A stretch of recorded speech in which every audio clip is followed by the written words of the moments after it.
Bismillahirrahmanirrahim.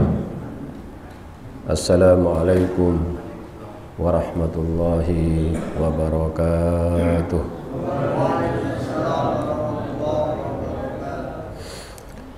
Alhamdulillahi wa kafa, wassalatu wassalamu ala rasulihil mustafa wa ala alihi wa sahbihi wa man ihtada, amma ba'd. Usikum wa iyaya nafsi bitaqwallah, faqad fazal muttaqun. Jamaah rahimakumullah, alhamdulillah pada malam hari ini dengan izin Allah subhanahu wa ta'ala kita dapat menunaikan sholat maghrib berjamaah sekaligus hadir di majelis ilmu yang mulia. Semoga rangkaian ibadah kita diterima oleh Allah subhanahu wa ta'ala. Salawat dan salam senantiasa kita sampaikan kepada Rasulullah sallallahu alaihi wasallam, uswah hasanah kita, suri tauladan kita dalam segala aspek kehidupan. Pada kesempatan malam hari ini kita masih akan membahas mengenai sifat wa ma'alim ahli sunnah wal jamaah, sifat atau karakteristik ahlu sunnah wal jamaah. Pada pertemuan kita bulan yang lalu kita telah membahas bahwa salah satu karakter ahlu sunnah wal jamaah adalah ittiba wa ihya'us sunnah, mengikuti dan menghidupkan sunnah-sunnah Nabi Sallallahu Alaihi Wasallam. Kemudian berikut ini disebutkan bahwa sifat ciri dan karakter ahlu sunnah wal jamaah yaitu masuk ke dalam Islam secara kafah, secara menyeluruh, sebagaimana firman Allah, a'udzubillahi minasyaitonirrajim, ya ayyuhalladzina amanu dkhulu fis silmi kafah wa la tattabi'u khutuwatis syaitan innahu lakum aduwwum mubin. Wahai orang-orang yang beriman, masuklah kalian ke dalam Islam secara totalitas, secara menyeluruh, dan janganlah kalian mengikuti langkah-langkah syaitan, sesungguhnya dia adalah musuhmu yang nyata. Ayat ini turun berkenaan dengan seorang Yahudi dan beberapa yang lainnya yang masuk Islam. Di antaranya ada yang namanya Abdullah bin Salam. Abdullah bin Salam ini masuk Islam dan beberapa temannya. Tetapi ketika mereka masuk Islam, mereka masih menghidupkan beberapa tradisi ahli kitab. Contoh, menghidupkan Yaumas Sabt, hari Sabtu.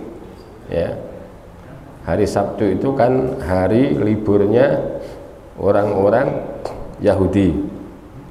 Mereka biasanya beribadah kepada Tuhan mereka.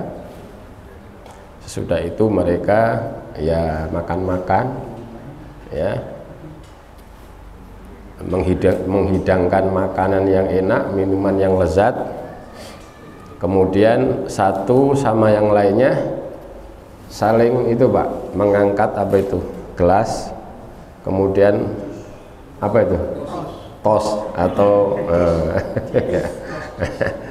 jadi masing-masing itu ingin menunjukkan kegembiraannya dengan mengangkat gelas-gelas mereka yang berisi minuman, kemudian mereka tos di antara mereka, atau itu bersulam, ya gitu.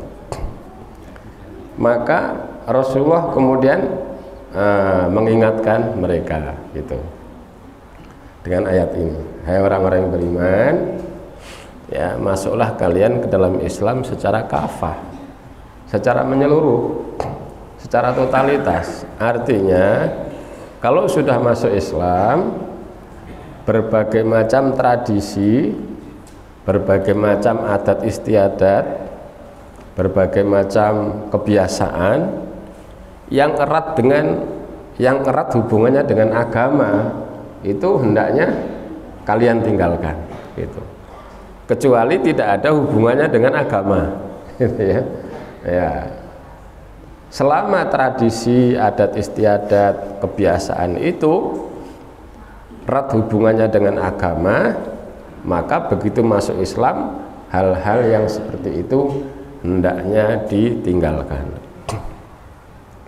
Jadi walaupun ayat ini turun sebagai peringatan bagi Abdullah bin Salam dan beberapa Yahudi yang masuk Islam, tetapi ayat ini juga secara kontekstual ditujukan kepada kita. Artinya kalau kita sudah masuk Islam, karena kan khitabnya yang diajak bicara kan ya ayyuhalladzina amanu, wahai orang-orang yang beriman gitu. Jadi ayat ini secara kontekstual pun ditujukan kepada kita bahwa kalau sudah ya mengaku beriman kepada Allah, raditu billahi robba wa bil islami dina wa bi Muhammadin nabiyya wa rasula, maka konsekuensinya menerima seluruh aturan Islam ya, min ghairi haraj, tanpa ada rasa berat. Bahkan disebutkan wa yusallimu taslima, mereka menerima dengan senang hati gitu. Tentu ada aturan-aturan agama yang mungkin berat bagi kita ya. Masalah berat atau tidak ya, itu perkara lain Pak. Yang penting semua harus diimani, nggak boleh ada yang diingkari ya. Semua ayat Al-Quran, baik itu ayat-ayat muhkamat itu yang mudah, jelas, bisa difahami oleh semua orang, termasuk orang-orang awam pun yang baru belajar Islam mudah memahami ayat muhkamat. Atau ayat mutasyabihat, ayat-ayat yang mutasyabih, yang agak sedikit muskil untuk difahami oleh orang-orang awam ya, melainkan ya difahami oleh orang-orang yang spesialis mempelajari tafsir Al-Quran ya, mereka akan bisa menjelaskan ayat-ayat mutasyabihat. Nah, ayat-ayat muhkamat, ayat-ayat mutasyabihat semuanya datangnya dari Allah, maka tidak boleh ada yang diterima sebagian dan ditolak sebagian yang lain. Sehingga Allah juga menegur ya sikap yang seperti itu, afatu minuna bi ba'dil kitab wa takfuruna bi ba'd. Apakah kalian mengimani sebagian isi kitab? Kitab yang dimaksud pada ayat ini maksudnya adalah kitab Taurat. Jadi pengikut-pengikut Nabi Musa ya, yang berpegang pada Taurat itu ada yang diimani sebagian, ada yang diingkari sebagian yang lain, gitu ya. Sehingga disebutkan di sini, apakah kalian mengimani sebagian isi kitab Taurat dan mengingkari sebagian yang lain. Ayat ini pun juga ditujukan kepada orang Islam bahwa dilarang mengimani sebagian isi Al-Quran dan mengingkari sebagian yang lain. Apakah ada sikap orang Islam yang seperti itu? Ada. Itu disebut dengan gaya hidup sekuler ya, perilaku sekuler ya, gitu, sekuler atau liberal ya, liberal. Jadi orang liberal itu menjadikan akal sebagai sumber kebenaran ya. Akal bukan sumber kebenaran, tetapi akal digunakan untuk wasilah, media, sarana mendapatkan petunjuk kebenaran. Makanya orang Mu'tazilah atau yang sekarang disebut orang liberal itu ada kaidah, Pak. Semua ajaran agama yang nggak sesuai dengan logika ditolak. Karena apa? Logika sebagai sumber kebenaran. Gitu ya. Mestinya logika ini ditundukkan kepada apa yang diturunkan oleh Allah Subhanahu wa ta'ala. Makanya pada awal-awal dakwah Islam itu kan Umar bin Khattab pernah memegang kitab Taurat. Ya Pak ya. Kemudian ditanya oleh Rasulullah, "Wahai Ibnu Khattab, apa yang engkau pegang?" "Ini kitab Taurat ya Rasulullah." Maka Rasulullah kemudian bersabda, "Wallahi, demi Allah, andaikan Musa hidup di zamanku, pasti Musa akan mengikuti apa yang aku bawa, yaitu Al-Quran." Nah, jadi jamaah rahimakumullah, pikiran ya yang liberal itu tidak boleh. Justru pikiran logika itu dijadikan sebagai wasilah untuk mencari dan menerima kebenaran, bukan dijadikan sebagai sumber kebenaran. Makanya tidak heran kalau orang-orang liberal itu menolak berbagai macam hukum Islam yang menurut logika mereka ya tidak match, tidak cocok. Ya kayak hukum waris itu kan ditolak, Pak ya. Itu ditolak. Karena apa? Laki-laki kok dapat 2 bagian dari perempuan. Padahal realita hari ini banyak kaum wanita yang karirnya lebih tinggi daripada kaum pria. Ya. Kalau sekarang istilahnya apa? Karirnya moncer. Karirnya moncer. Istrinya ya karirnya lebih tinggi daripada suaminya. Ada nggak? Ya banyak sekarang. Nah gitu ya. Nah kalau laki-laki dapat 2 bagian dari wanita, ini nggak adil, ini tidak fair. Kalau zaman Nabi oke lah, karena memang zaman Nabi dulu peran wanita itu dibatasi, ya, gitu, dibatasi di area sumur, dapur, kasur, gitu ya, nggak ada peran apa-apa, gitu. Siapa bilang Pak wanita di zaman Nabi nggak ada peran? Ada perannya banyak. Ada yang ikut perang sebagai tenaga medis, ya Pak ya, dan penyedia logistik prajurit punya peran. Ada yang berperan sebagai ahli ilmu seperti Aisyah radhiyallahu anha dan beberapa wanita muslimah lain. Bahkan ada juga wanita-wanita pada zaman Nabi yang memiliki fisik kuat, keterampilan apa? Mengoperasikan senjata waktu itu, ada juga yang ikut perang. Siapa bilang pada zaman Nabi wanita hanya kegiatannya di dapur, di sumur dan di kasur? Enggak. Ya. Maka berdasarkan realita ini sehingga hukum waris laki 2 bagian dari perempuan ditolak gitu. Ya, lah terus gimana? Ya harus dirubah sesuai dengan konteks zaman, konteks masa, konteks waktu. Kalau sekarang perempuan-perempuan banyak yang karirnya lebih moncer daripada laki-laki, ya bisa saja perempuan dapat 2 bagian dari laki-laki. Nah itu bertentangan dengan dalil nggak Pak? Pasti bertentangan. Yusikumullah fi auladikum lidzakari mislu hadzil unsayain. Allah telah mewasiatkan kepada kalian bahwa laki-laki mendapatkan 2 bagian dari perempuan. Loh kalau perempuan kerja bagaimana? Itu uang dia, gitu ya. Suami tidak boleh ikut campur. Silahkan istri itu membelanjakan apa? Uang hasil kerjanya. Itu. Kecuali wanita atau istri yang bekerja ini merelakan gitu ya gajinya untuk kepentingan rumah tangga, itu persoalan lain. Tapi secara hukum Islam, kalau istri itu bekerja suami tidak punya hak untuk mengatur penghasilan istri, karena istri nggak wajib menafkahi suami, ya. Suamilah yang wajib menafkahi istri. Nah, gimana kalau suaminya gajinya lebih kecil daripada istrinya? Ada kan Pak ya? Banyak. Apalagi suaminya kerja di swasta kemudian kena PHK, bisa jadi Pak. Ini contoh Pak, mudah-mudahan nggak ada.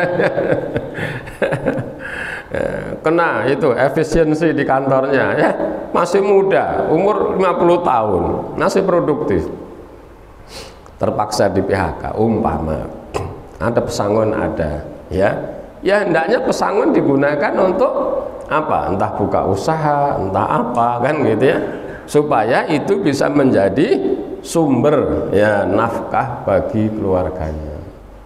Tapi kalau kemudian istrinya yang kerja bilang, Pak, Mas, tidak apa-apa, gaji saya juga untuk menafkahi keluarga kita, alhamdulillah.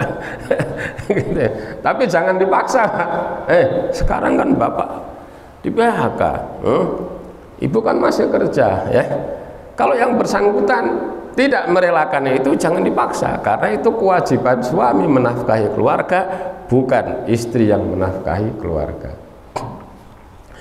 Nah, jamaah rahimakumullah, jadi ketika kita berislam, maka semua syariat agama harus diyakini datangnya dari Allah. Adapun mengamalkannya sesuai dengan kemampuan.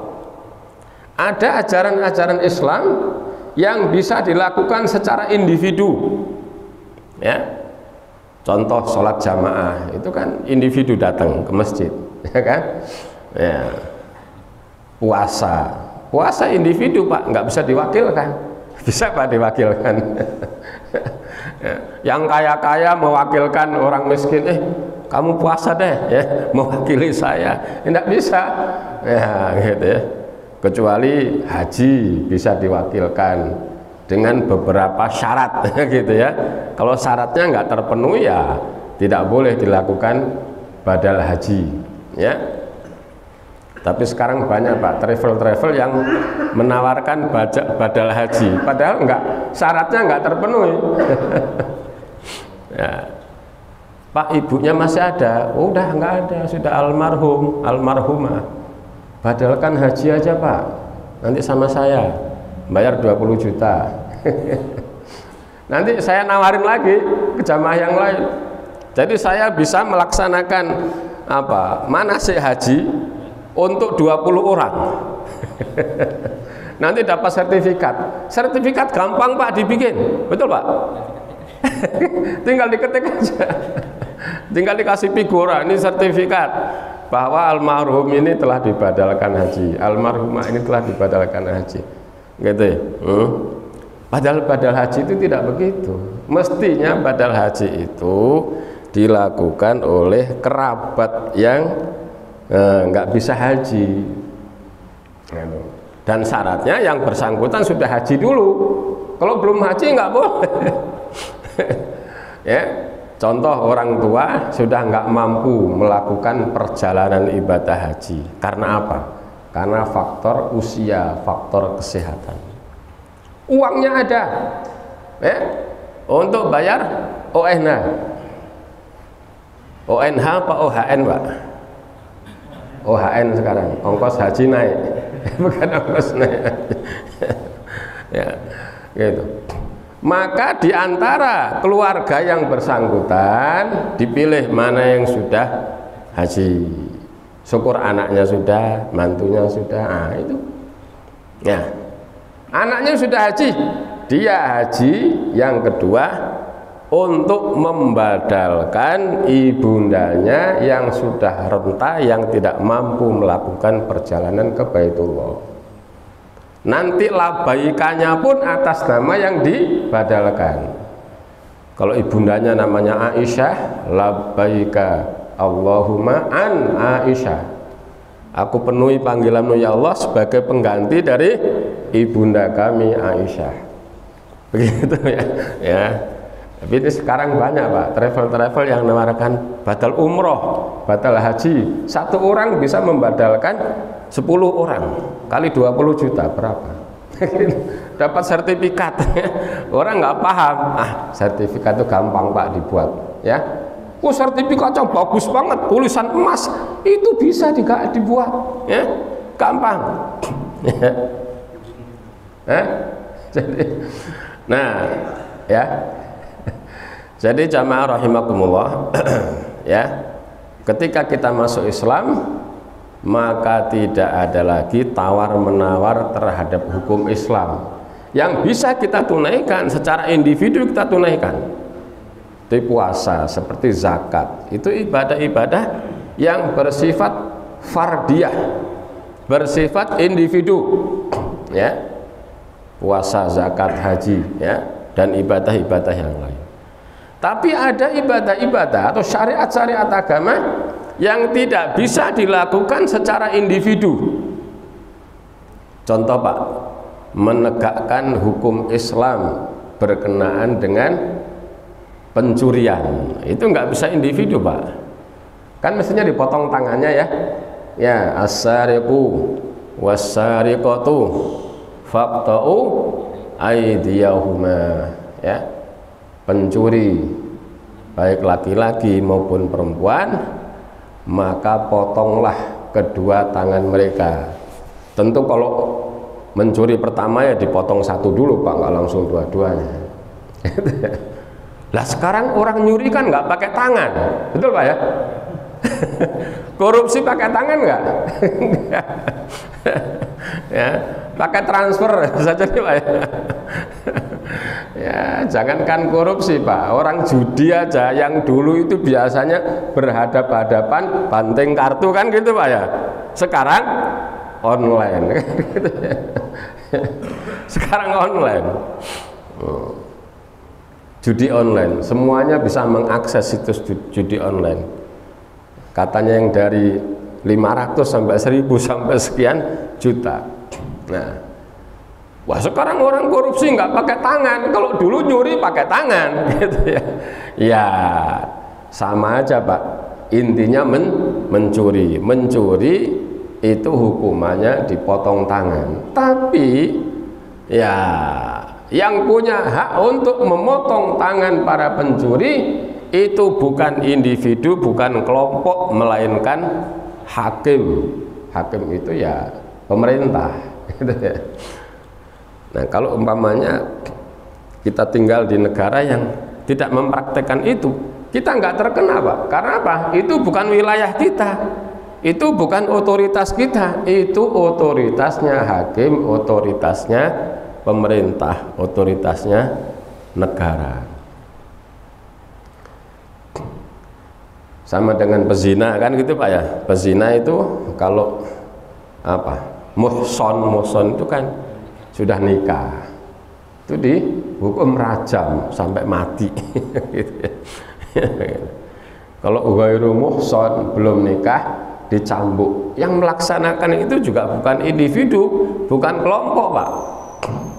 Nggak boleh kemudian Masjid Al-Furqon bikin aturan, siapa yang ketahuan zina di area Masjid Al-Furqon akan dicambuk, ya. Kalau masih gadis akan dirajam, kalau sudah nikah nggak boleh. Gitu ya.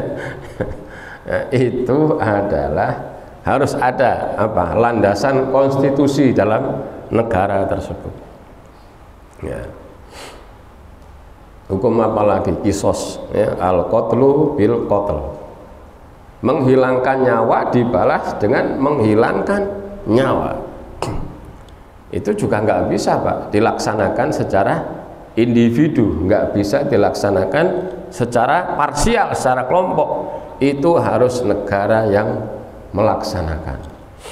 Nah, jadi jamaah rahimakumullah, syariat agama tidak boleh ada yang ditolak, ya, gitu. Nggak boleh ada yang dibenci. Orang kafir itu kenapa? Adalla a'malahum, sia-sia amal-amal mereka karena diantaranya mereka membenci apa yang diturunkan oleh Allah.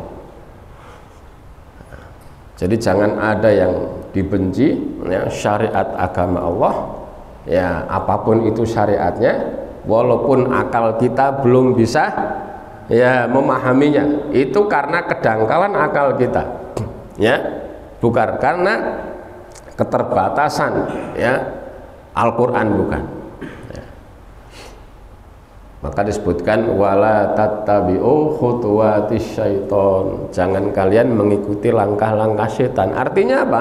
Kalau sudah Islam kok masih ya menghidupkan tradisi-tradisi keagamaan yang lain, itu disebut mengikuti langkah setan. Saya mau tanya Pak, banyak nggak orang Islam yang masih menghidupkan tradisi ya di luar Islam, dan itu dihubung-hubungkan dengan apa? Hari-hari besar Islam. Masih banyak kan Pak ya? Contoh 1 Muharram diganti 1 Syuro. Mestinya jangan diganti 1 Syuro. Muharram itu ditetapkan oleh Nabi gitu ya. Ganti 1 Syuro. Ada upacara apa itu Pak? Wah, upacara apa? Membersihkan benda-benda pusaka keraton, kemudian festival ya diarak ya dari tempat satu ke tempat yang lain, bahkan mungkin ada apa itu kebu ya kebu Kiai Slamet, tapi bukan Kiai Haji ya, bukan ya. Kalau Kiai Haji Abdul Halim oke. Ya kalau Kiai Haji Slamet yang ditujukan kepada kebu itu ya nggak mungkin. Ya. Kalau di sini ada Kiai Haji Slamet, nah berarti itu bukan yang dari keraton sana itu. Betul-betul Kiai dan Haji ya. Gitu. Ya. Itu kan sering dihubungkan dengan Muharram. Gitu ya. Ya, padahal Muharram itu kan bukan hari raya kan Pak ya, pergantian tahun saja untuk menyelisihi budaya kaum di luar sana yang biasa merayakan pergantian tahun baru Masehi. Ya, apa tidak perlu dirayakan? Ya, kalau mau ambil momennya saja, yaitu boleh-boleh aja, tapi harusnya kegiatannya juga yang benar, yang baik gitu. Maunya gebyar Muharram, buka lomba azan itu ya nggak ada masalah Pak ya, dibuka lomba hafalan ayat-ayat surat-surat pendek gitu ya. Tapi hal-hal yang bersifat tradisi ya agama lain gitu ya, nah itu hendaknya jangan dimasukkan ke dalam ya momen-momen Islam yang memang tidak ada contohnya.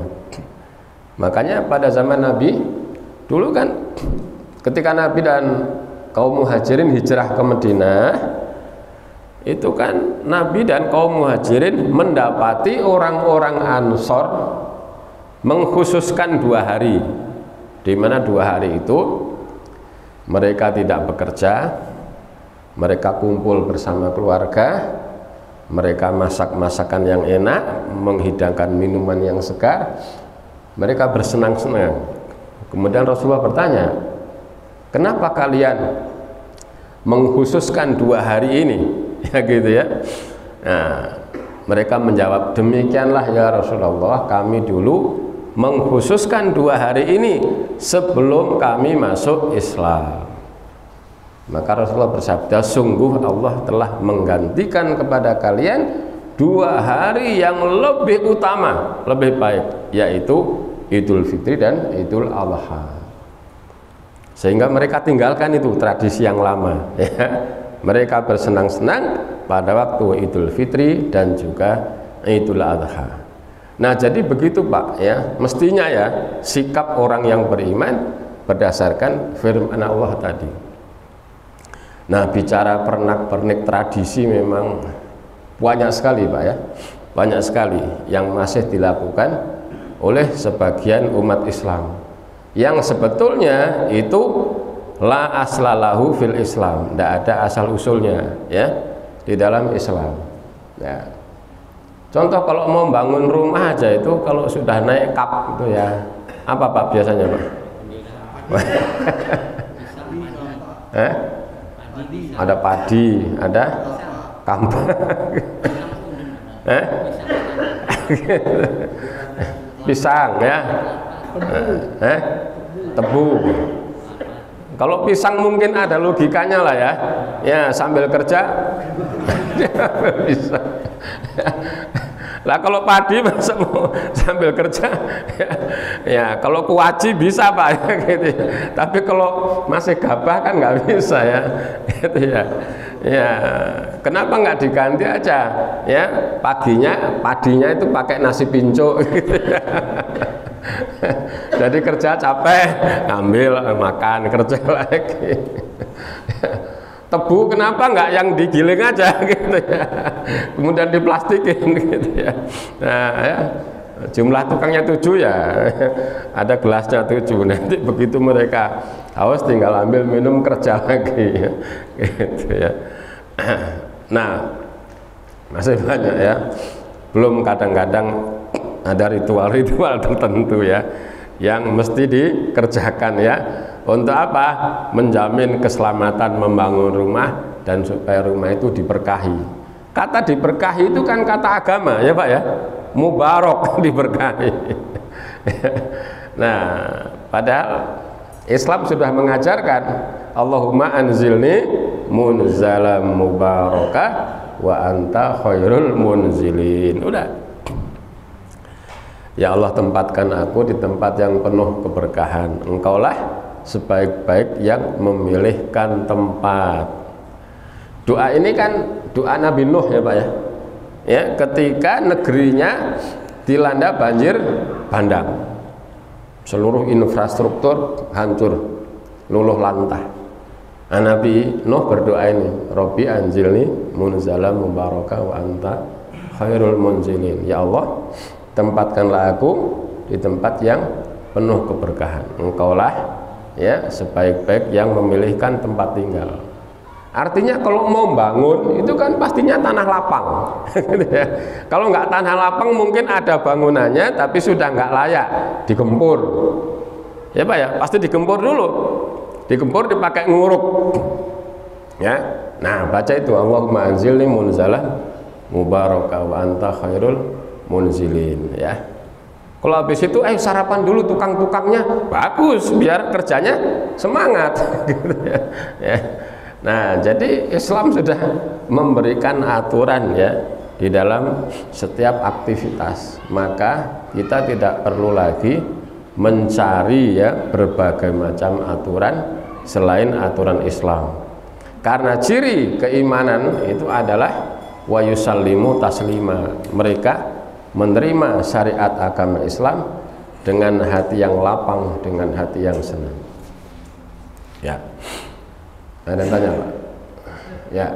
Mengenai satu Muharram Ustaz, saya pernah baca itu malam satu Muharram itu minum susu putih Ustaz. Gimana Ustaz? Boleh minum susu putih. Maksudnya ada berharap bahwa segala sesuatu yang dikerjakan itu sesuai dengan apa yang diminum itu. Kalau minum kopi hitam gimana? Satu Muharram minum kopi hitam. Hitam itu kan biasanya lambang hal-hal yang suram, susah. Sebetulnya tidak ada anjuran-anjuran tertentu, tidak ada pula larangan-larangan tertentu. Jadi malam satu Muharram silahkan minum air mineral, silahkan minum teh tubruk, silahkan ya, minum kopi hitam silahkan ya, punya uang beli susu silahkan ya gitu ya.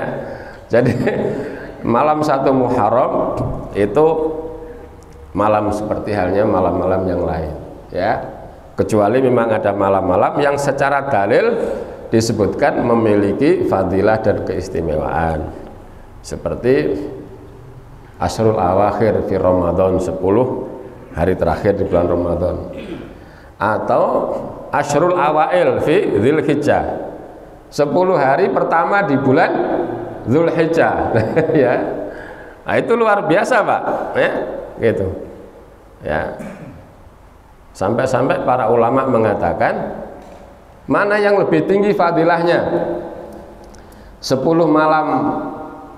hari dan malam pertama Dzulhijjah atau 10 hari dan 10 malam akhir Ramadan.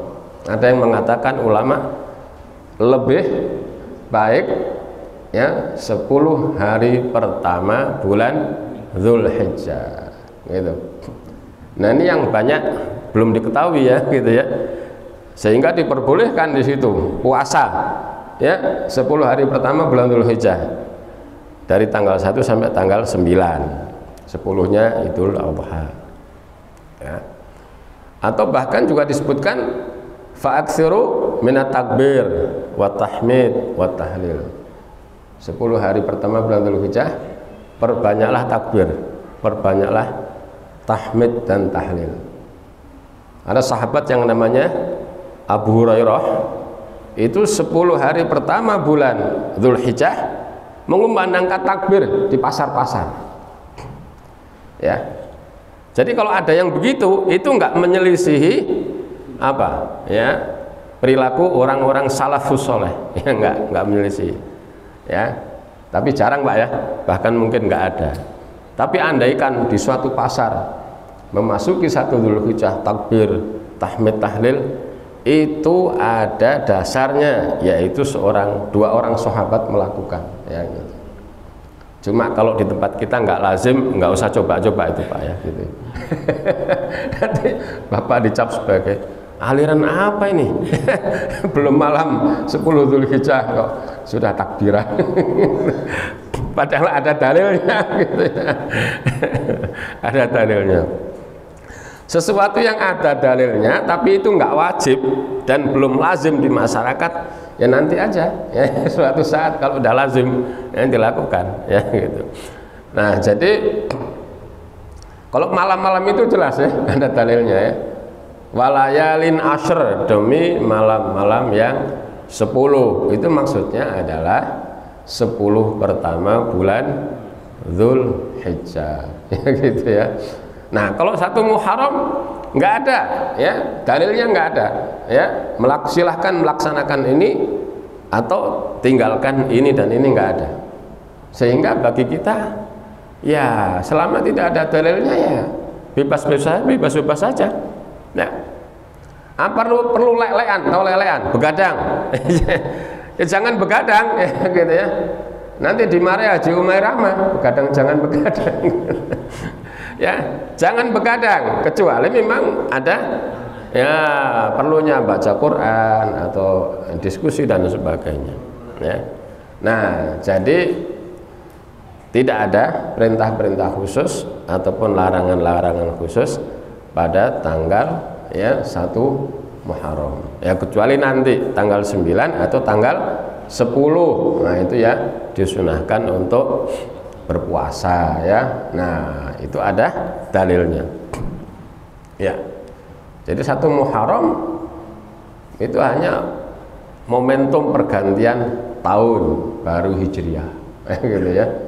Maka itu bukan hari raya, jadi nggak usah menyambutnya seperti halnya pergantian tahun baru Masihiyah yang ada kembang api, yang ada konser musik, yang ada apalagi petasan. ya. Udah isa, Pak? Belum. Ya, ada lagi, Pak? Ada lagi yang tanya? Ya. Mau tanya ini aja, apa yang dimaksud dengan Islam Sunni? Islam Sunni. Nah, terus sama kelompok Ikhwanul Muslimin itu apakah sama? Iya. Apakah mereka juga bagian dari Ahlus Sunnah wal Jamaah? Iya. Jadi ada istilah Islam Sunni, Islam Syi'i ya. Islam Syi'i itu Islam Syiah. Islam Sunni, Sunni itu Islam yang mengikuti sunnah Nabi ya gitu ya. Maka sering ya istilah ini muncul, umpamanya begini, negara tertentu penduduknya banyak yang muslim sunni, artinya muslim yang ahlu sunnah wal jamaah. Sebagian ada Islam syiah gitu ya. Ya kan biasanya ada gitu ya berita kan, negara apa gitu ya. Nah 90% ya penduduknya muslim sunni, itu maksudnya ahlu sunnah wal jamaah. Kemudian 10% penduduknya muslim syi'i, maksudnya Islam tapi berafiliasi kepada Syiah gitu ya. Nah yang sunni itu ahlu sunnah wal jamaah. Kemudian ada istilah kelompok Ikhwanul Muslimin, itu kan organisasi aja Pak. Ikhwanul Muslimin itu maknanya adalah saudara sesama muslim ya gitu. Jadi kalau nggak dihubungkan dengan organisasi, boleh-boleh aja itu disebut kita semuanya ini Ikhwanul Muslimin. Boleh nggak? Boleh, secara bahasa kita semua ini adalah saudara sesama muslim ya. Nah tentang bagaimana keyakinannya, bagaimana strategi dakwahnya, Ikhwanul Muslimin masih dalam apa ya, kategori ahlu sunnah wal jamaah ya, cuma nama saja Pak ya gitu. Sama aja dengan Muhammadiyah betul Pak, NU ya. Muhammadiyah dan NU ahlu sunnah wal jamaah, walaupun ada beberapa hal yang ya terkadang berbeda. Jadi ahlu sunnah wal jamaah ini jangan diterjemahkan dengan pemahaman yang sempit ya. Selama aturannya adalah Quran dan Sunnah, mengikuti para sahabat, ada sedikit ya perbedaan, maka yang pokok-pokok sama. Ketika yang pokok-pokok sama, maka disebut sebagai ahlu sunnah wal jamaah. Jadi ahlu sunnah wal jamaah ini bukan klaim seseorang, sayalah ahlu sunnah wal jamaah, yang lain enggak boleh. Atau kamilah ahlu sunnah wal jamaah, yang lain enggak gitu ya. Ya, nanti ada karakter-karakter umum ya gitu. Baik. Cukup Pak ya? Ya. Kita akhiri dengan subhanaka Allahumma wa bihamdika asyhadu an la ilaha illa anta astaghfiruka wa atubu ilaik. Wassalamualaikum warahmatullahi wabarakatuh.